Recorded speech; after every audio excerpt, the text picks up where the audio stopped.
Iniciamos nuestro webinar. Como les comentaba, soy el doctor Juan Javier Díaz Rodríguez. Soy especialista en medicina integrada del adulto.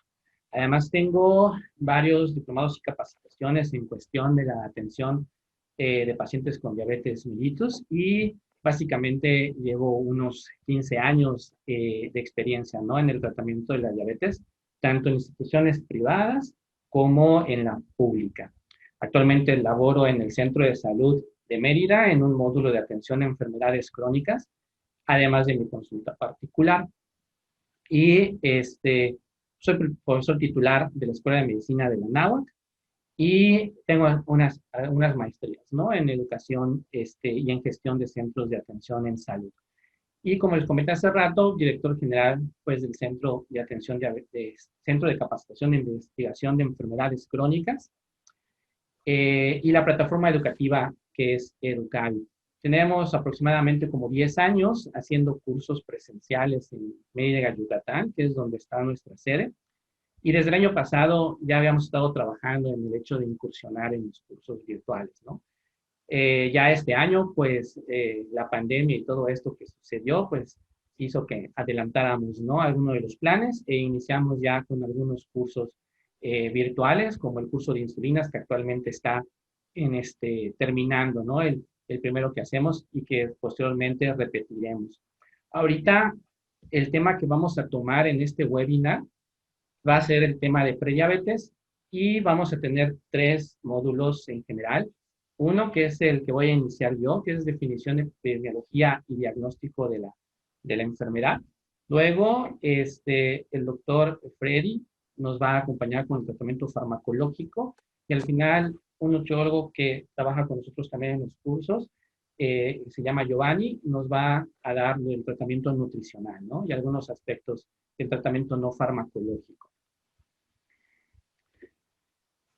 Bien, el término prediabetes no está bien aceptado por todas las asociaciones, eso es cierto. Sin embargo, desde 1991 aproximadamente, que fue cuando se empezó a acuñar este término o cómo nombrar a estos pacientes que no podemos diagnosticar en diabetes, pero se encuentran en un riesgo, salió esta cuestión del término de prediabetes, ¿no?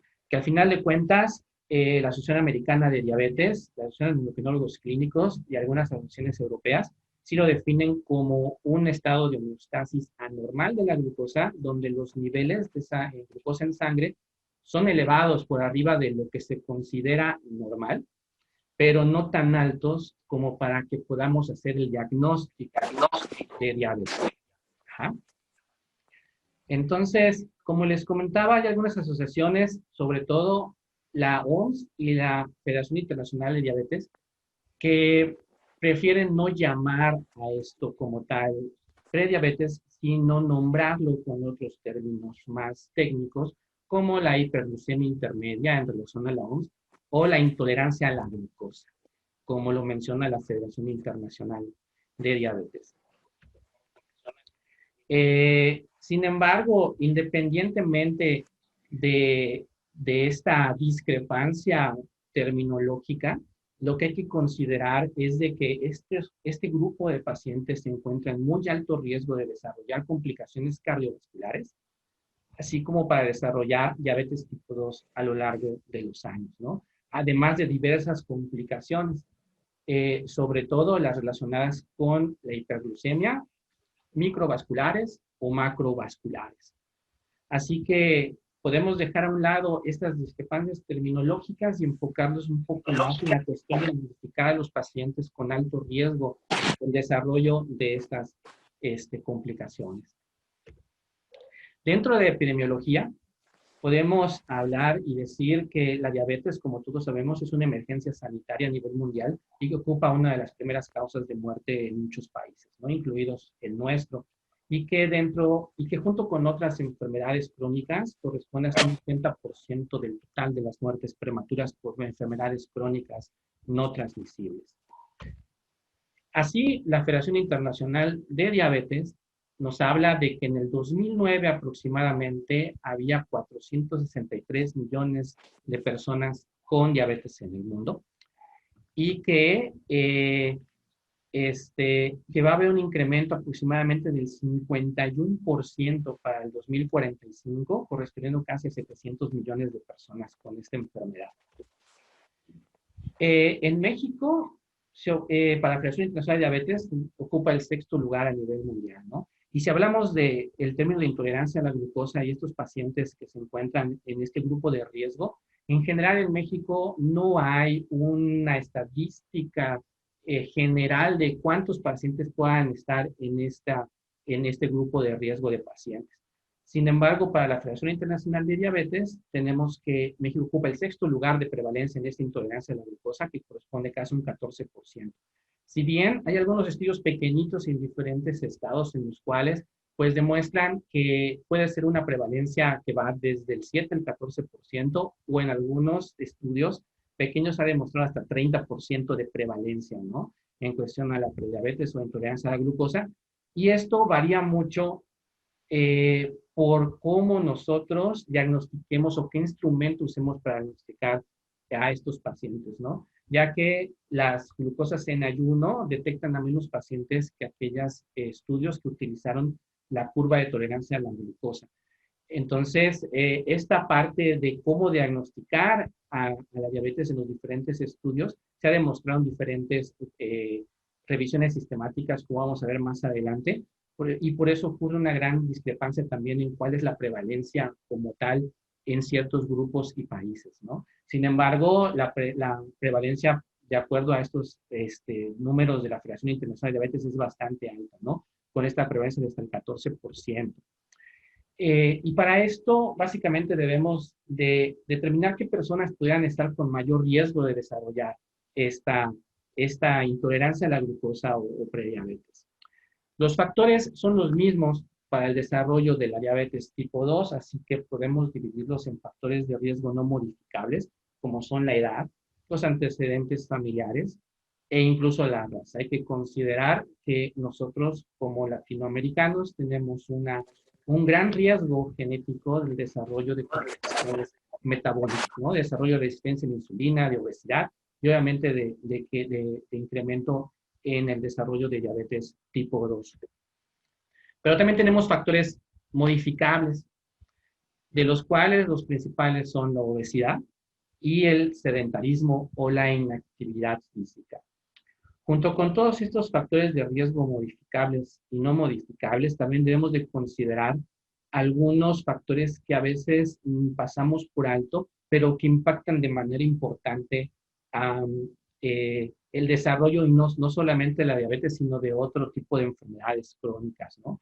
Que son los determinantes sociales de la salud, que en este caso se han sido valorados en diferentes estudios en los cuales se ha determinado que ciertos factores económicos, financieros, o incluso de dinámica familiar pueden incrementar el riesgo, ¿no? Del desarrollo de enfermedades crónicas, incluidas la diabetes, ¿no? Y que son factores que son difíciles de modificar porque pues incluyen una dinámica global y nacional que predispone a ciertos factores, ciertos grupos poblacionales a, a condiciones en las cuales carecen de ciertos servicios o de ciertas oportunidades, ¿no? Y que eso se ha determinado y se ha visto que, pues, mientras más pobreza hay, a veces hay mayor riesgo de desarrollo de ciertas enfermedades, ¿no?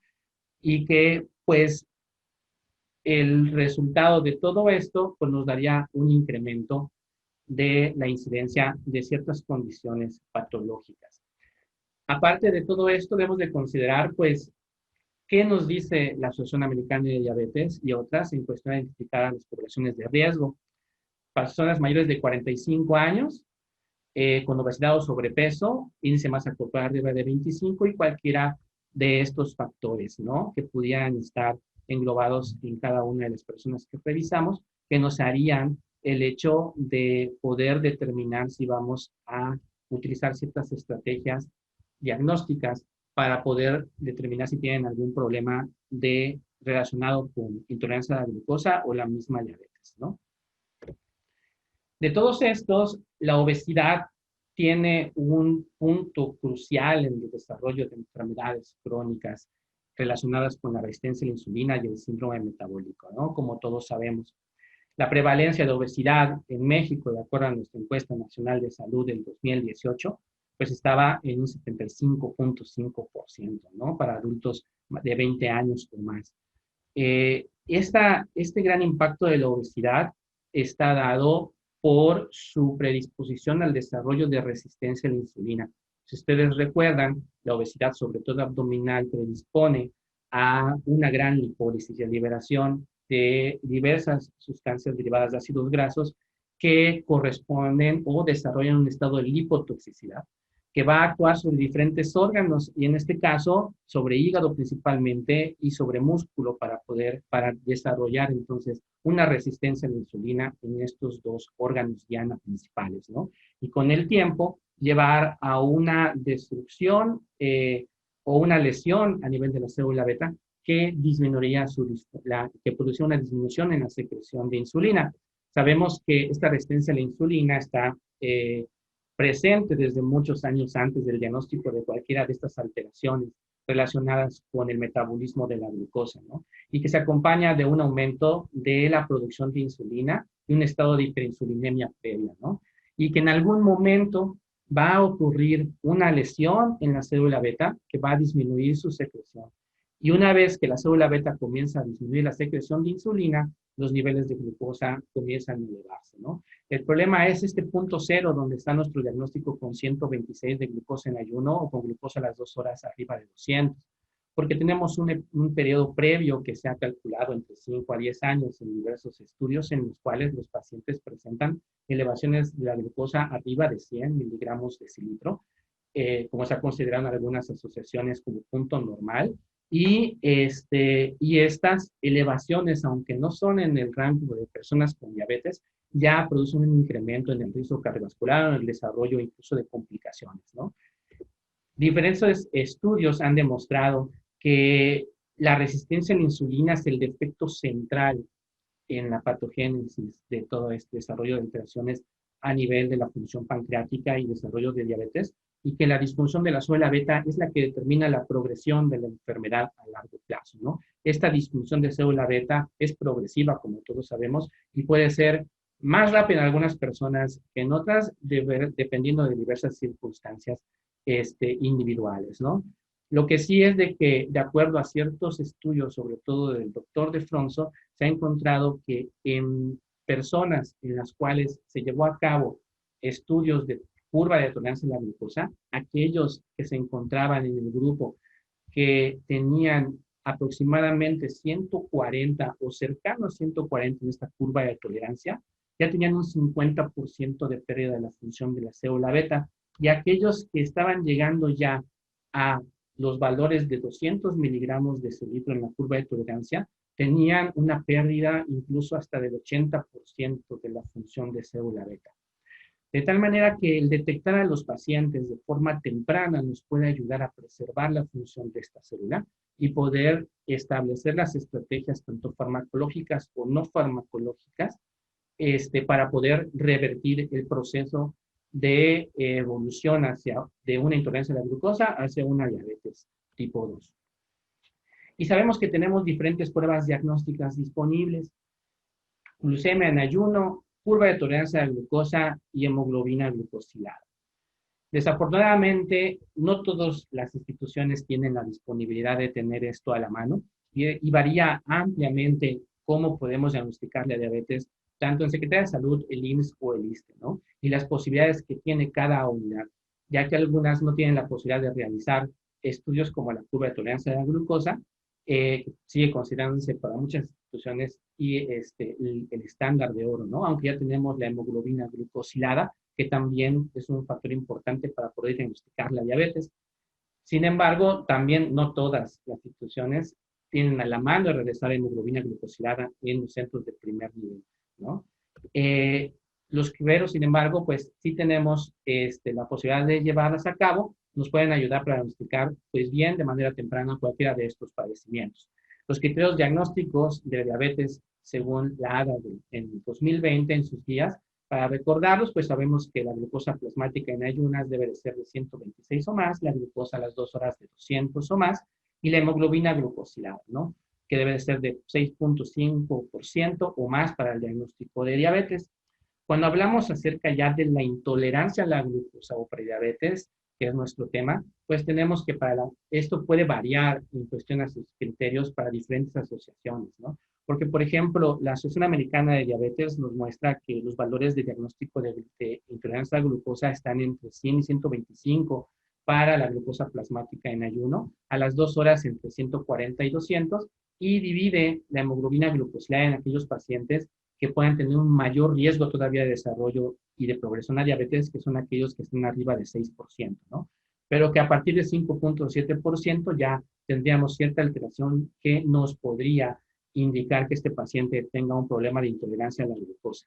Es diferente para la Federación Internacional de Diabetes y la OMS, ya que para empezar, estas asociaciones determinan que lo normal de glucosa en ayuno para hacer el primer diagnóstico es de 110 miligramos de decilitro, ¿no? Para la glucosa plasmática en ayuno. Y hay que recordar que hace algunos años la Asociación Americana de Diabetes fue la que decidió reducir el umbral de diagnóstico, ¿no? De glucosa normal a 100 miligramos de decilitro, pero que otras asociaciones han permanecido con el valor de control de 110, ¿no? Para poder hacer los diagnósticos. También hay que tomar en cuenta que no consideran para la alteración de glucosa, para la tolerancia a la glucosa, la hemoglobina glucosilada, por ejemplo, la OMS y la Federación Internacional de Diabetes, y ellos consideran que puede ser mucho mejor el uso de la glucosa en la curva de tolerancia a las 2 horas para poder diagnosticar a este tipo de pacientes, ¿no? Entonces, no importa cuál de los criterios lleguemos a usar, en general se considera que en varios estudios, como sabemos que nuestra población es de alto riesgo, ¿no? De tal manera que usar puntos de corte un poco más bajos, como de la Asociación Americana de Diabetes, puede ser una buena opción para la población mexicana y poder determinar que a una mayor proporción de pacientes que pudieran estar en el riesgo de desarrollar diabetes a lo largo del tiempo. También hay que considerar que no solamente tenemos estos valores de alteración de glucosa en ayuno o de intolerancia a glucosa a las 2 horas, sino que también tenemos una cierta proporción de pacientes que cursan con algo que se llama intolerancia combinada a la glucosa, que al hacer las pruebas encontramos que además de tener las anormalidades de glucosa en ayuno, también tienen alteraciones a las 2 horas. Entonces, esto podemos encontrar en diferentes estudios que se ha determinado 3 grupos de pacientes que están englobados en estas 3 categorías. Pacientes con solo anormalidades de la glucosa en ayuno, pacientes con intolerancia a la glucosa a las 2 horas o que tienen las dos en el momento de hacer las pruebas diagnósticas. Uno de los primeros estudios que desarrolló esto y lo evidenció fue el estudio de Koch, donde se encontró precisamente que cierta proporción de pacientes englobados en el estudio cursaban con estas alteraciones combinadas, ¿no? Y se ha determinado a lo largo del tiempo que los pacientes que tienen anormalidades de glucosa en ayuno tienen una mayor resistencia hepática a la insulina en comparación con los de intolerancia a glucosa, que tienen una sensibilidad hepática reducida, leve a severa, pero también tienen una severa resistencia muscular a la insulina, afectando tanto la fase temprana como tardía, mientras que los pacientes que están en anomalías de glucosa en ayuno presentan generalmente afectación solamente de la fase temprana, ¿no? Entonces, identificar a los pacientes que se encuentran con una intolerancia a la glucosa combinada es importante porque desde los primeros estudios como este que muestra el doctor De Fronzo hasta estudios más recientes, han demostrado que aquellos pacientes que se encuentran con intolerancia combinada a la glucosa tienen mayor riesgo de progresar a diabetes a lo largo de los años que aquellos que tienen por separado solamente las anormalidades de glucosa en ayuno o la intolerancia a la glucosa por sí sola. Entonces, identificar a esta población de riesgo es importante. Además, diferentes estudios han demostrado que podríamos, por así decirlo, simplificar todavía más a los pacientes que se encuentran en más alto riesgo de desarrollar diabetes a lo largo del tiempo, si nosotros consideramos el valor a la hora posterior a la carga de glucosa en nuestra curva de tolerancia, ya que hay varios estudios que han demostrado que aquellos pacientes que tienen 155 miligramos de decilitro de glucosa están todavía en mayor riesgo de desarrollar diabetes, incluso si a las 2 horas presentan valores por debajo de lo normal. Estos pacientes de intolerancia a la glucosa, independientemente de en cuál se encuentren, tienen un riesgo de evolucionar a 10 años aproximadamente del 33% en forma general, en lo que se evidenció en este estudio por Dunkley. Ajá. Estos pacientes fueron evaluados a largo plazo y se encontró que la mayoría de estos tenían este riesgo de proporción, ¿no? Sin embargo, hay una revisión sistemática bastante interesante en la cual se evaluaron una gran cantidad de estudios tratando de buscar qué pacientes o qué grupo de pacientes dentro de estos tres categorías tendrían mayor riesgo para desarrollar diabetes a largo plazo, ¿no? En todos ellos se encontró que aquellos pacientes con anomalías de glucosa en ayuno e intolerancia a glucosa que corresponden a estos pacientes con intolerancia combinada tenían mucho mayor riesgo de desarrollar diabetes a largo plazo. Mientras que los pacientes con anomalías de glucosa en ayuno e intolerancia a la glucosa era un poco menor. Aquí tenemos en esta gráfica a los pacientes de diferentes grupos de estudios en los cuales se evaluaron algunos estudios que solamente tenían una evolución a largo, que fueron seguidos por 2 años hasta 15 años, por ejemplo. Lo azulito que tenemos acá, en estos pacientes con anomalías de glucosa en ayuno, nos está diciendo que aquellos estudios que tenían una menor proporción de seguimiento en años, los pacientes aparentemente pues mostraban una progresión a diabetes del 2%. Pero conforme había estudios que se incrementaban a largo plazo o hasta 15 años en su seguimiento, esos mostraban que el desarrollo de diabetes o del paso de intolerancia a la glucosa a diabetes tipo 2 se iba incrementando incluso hasta un 48%. Entonces, estas gráficas que están acá en rojo representan el promedio en el cual los estudios de mayor evolución, hasta 20 años o hasta 12 años, incrementaban el riesgo de progresión a diabetes tipo 2, incluso para la hemoglobina glucosilada sola. Al final, la conclusión es de que mientras más tiempo pase, se observa una mayor proporción de pacientes que evolucionan de la intolerancia a la glucosa a la diabetes tipo 2. Este otro estudio, que fue el estudio Catameri, que fue llevado por el doctor Fiorentino, la doctora Fiorentino, perdón, es un estudio que inicialmente fue evaluado como predictor del riesgo para desarrollo de enfermedad cardiovascular. Independientemente de que encontraron que los pacientes con intolerancia a la glucosa tenían mayor riesgo que aquellos pacientes que no, aquí también se hizo un seguimiento y aproximadamente 392 sujetos tenían una media de seguimiento de 5 años aproximadamente y que en su estudio de curva de tolerancia a la glucosa tenían un valor de más de 155 miligramos de cilitro o igual, presentaban un mayor riesgo de desarrollo de diabetes. Igual aquellos que cuando se comparaba con pacientes que tenían normoglucemia o que tenían glucemia anormal en ayuno, ¿no? Entonces, este estudio también fue un estudio importante que nos determina este valor de 155 miligramos de cilitro. Junto con otros estudios, nos dan la importancia de identificar y destacar que este valor plasmático a la hora de la curva de tolerancia a la glucosa no solamente está relacionado con este mayor riesgo de desarrollo de diabetes tipo 2 en el futuro, sino también es capaz de identificar a aquellos pacientes que tienen mayor riesgo cardiovascular. También se encontró en diversos estudios también de Fiorentino el hecho de que estos pacientes que tienen una glucosa arriba de 155 a la hora tenían mayor riesgo de desarrollar hígado graso, ¿no? Entonces, esto nos puede servir como para tratar de identificar a pacientes que todavía tienen un mayor riesgo para poder eventualmente realizar las estrategias, aunque sean no farmacológicas inicialmente, con el interés de prevenir el desarrollo de futuros desarrollos de diabetes tipo 2 o de complicaciones relacionadas con la resistencia a la insulina, ¿no? Todo esto nos engloba a la mejor estrategia en cuestión a la diabetes, que es la prevención, en la cual una nutrición adecuada, un control de peso adecuado, actividad física y un control médico regular nos llevará eventualmente a tratar de reducir el desarrollo de diabetes en estos pacientes de alto riesgo, ¿no?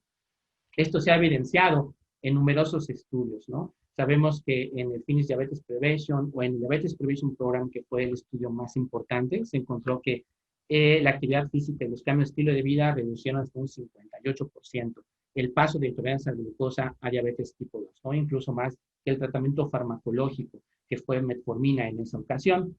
Este impacto del estilo de vida y del tratamiento farmacológico se ha evidenciado en diferentes estudios, ¿no? Esta revisión sistemática nos muestra la mayor parte de los estudios principales que llevaron a cabo cambios en el estilo de vida o tratamientos farmacológicos, ¿no? Y se ha encontrado que, pues, en todos hay un impacto, de alguna manera, en la prevención del paso de intolerancia a la glucosa y el desarrollo de diabetes tipo 2. Quizá uno de los más importantes podría ser que fue el primero de los que se llevaron a cabo, el estudio de prevención de diabetes de China, Dating, que llevó 20 años de seguimiento. Desde los primeros seguimientos ya se había encontrado una reducción del desarrollo de diabetes tipo 2 en los pacientes en el brazo de tratamiento. Sin embargo, ya en un seguimiento incluso hasta de 23 años, se encontró que no solamente se mantenía la reducción en la incidencia de diabetes hasta un 45% en los pacientes que habían llevado el tratamiento, sino incluso una reducción muy importante del riesgo cardiovascular en estos pacientes, ¿no? Hasta de un 41% o incluso de mortalidad por todas las causas hasta un 29%. Esto evidencia que todas las estrategias que hacemos desde un inicio van a tener un impacto importante a largo plazo y, como sabemos, esto se ha eliminado el efecto delegado, ¿no? Que se ha visto en la mayor parte de los estudios prospectivos y en su seguimiento a largo plazo en aquellos brazos de los pacientes que llevaron un tratamiento de intervención. Y desafortunadamente podemos encontrarnos con que no podemos llevar a cabo, ¿no? Quizá todas las estrategias farmacológicas o la forma de que los estudios controlados llevaron en los pacientes para tener el impacto que ellos demostraron, ¿no?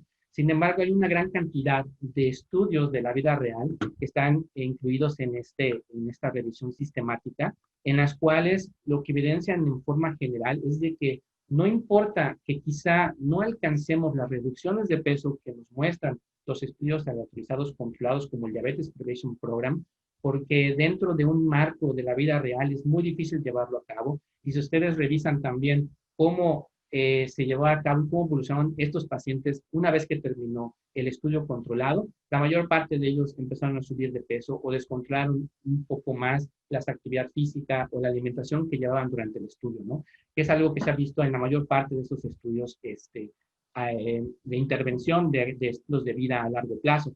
Sin embargo, la evidencia que demuestra estos estudios de revisión sistemática, de estudios de la vida real, nos dicen que no importa que cualquier intervención que hagamos, aunque no cumpla esos requisitos, pero sí logremos algún impacto en el control de peso y en la alimentación y actividad física, los pacientes van a tener una reducción en el riesgo de desarrollo de diabetes a largo plazo. Entonces, como conclusiones podemos decir, para terminar este apartado, que la intolerancia a la glucosa o prediabetes, término general que algunas asociaciones usan, representa estos estadios intermedios entre la glucosa normal y el diagnóstico de diabetes. Que los pacientes con intolerancia a la glucosa tienen un mayor riesgo de desarrollar diabetes a largo plazo, en un periodo aproximadamente de 5 años, con un mayor riesgo de enfermedad cardiovascular. Esto es más probable quizá en aquellos pacientes que incluso tengan valores de 150 miligramos o más a una hora de la carga de glucosa, ¿no? Y que lo más importante es poder identificar qué pacientes se encuentran dentro de este grupo de riesgo, incluido aquellos pacientes que se encuentran en un estadio o en el grupo de intolerancia combinada de glucosa, para poder establecer las estrategias no farmacológicas y farmacológicas adecuadas que nos puedan reducir a largo plazo la progresión a diabetes tipo 2.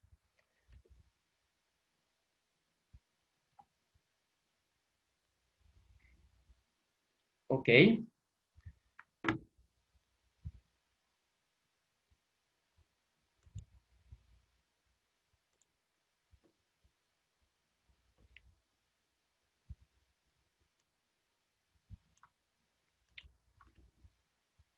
Con eso terminamos esta primera intervención. No sé si alguien tenga alguna pregunta o un comentario Lo podemos utilizar aquí en el chat. Igual si lo quiere comentar con micrófono abierto, creo que ya nosotros tenemos que darles el permiso para que puedan tener el audio, ¿no? O no sé si lo puedan activar ustedes directamente allá.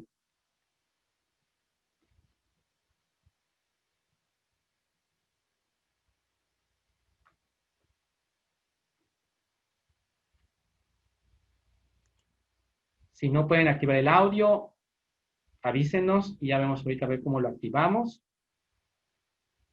Si lo pueden poner en el chat, las preguntas, si tienen alguna.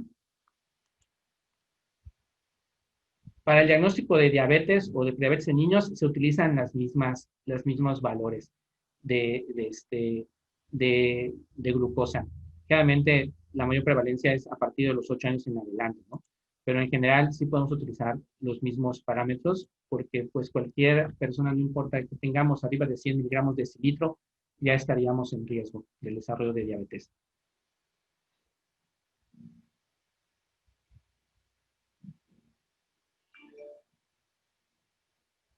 Ah, ok.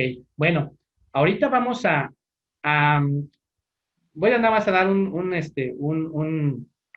una pequeña introducción a esta pregunta que hizo Ana Lilia Ramírez, porque nos pregunta si, además de los cambios de estilo de vida, habría que agregar metformina.